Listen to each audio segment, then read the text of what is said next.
Old school bodybuilders. Some of the greatest physiques to have ever graced the earth. The likes of Arnold, Ronnie Coleman, Kevin Levrone, and Tom Platz with his insane leg muscles.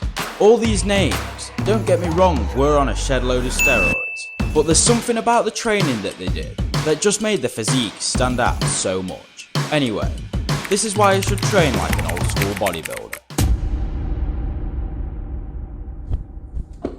Hi, I'm Danny, and in today's video I'm going to be telling you exactly why you should train like an old school bodybuilder. As I've already mentioned, the physiques they had were just ridiculous. They were beautiful. Like, don't get me wrong, I'm not far off myself. Nah, I'm joking. I'm nowhere near, to be honest, but we'll get there one day. But I just can't say enough how good the physiques were, and in all honesty, it all came down to the way they trained. For starters, old school bodybuilders mostly focused on their chest, back, shoulders and arms. This is because 1. These muscle groups are the most important when trying to look bigger, and 2. They were the easiest muscle groups to target when it came down to actually training. Nowadays you get all sorts of different exercises, focusing on loads of small muscle groups, when in all honesty, it's not that important. Again, if you compare old school training to the training now, we focus a lot more on form and not getting injured, which yes, is better for health and fitness reasons, but it just feels like training nowadays is nowhere near as intense. Look at Tom Platz's leg day for example.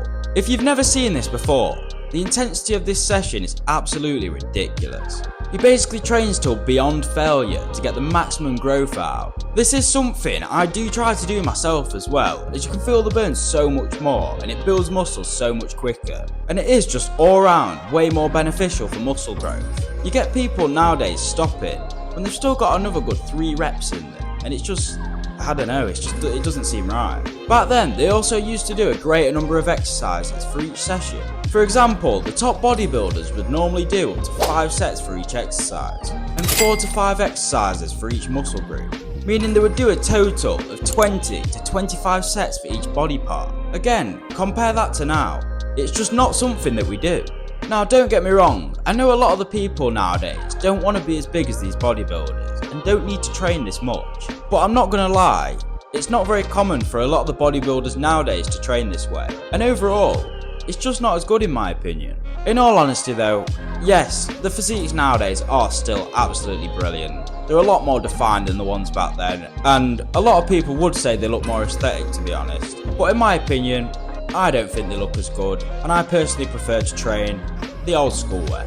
Anyway, moving on to their diet now. No processed rubbish, no junk food, just high protein, healthy, natural foods. This probably plays the biggest part in their physique to be honest. They consume just enough carbs to keep them fueled, and tried to eat low in fat, high protein sources. They also kept their calories as low as they could to try and keep the body fat percentage low. So yeah, that's why you should train like an old school golden era bodybuilder. Hope you enjoyed watching. If you do enjoy this type of content, please feel free to leave a like and subscribe, as it would be much appreciated. Goodbye.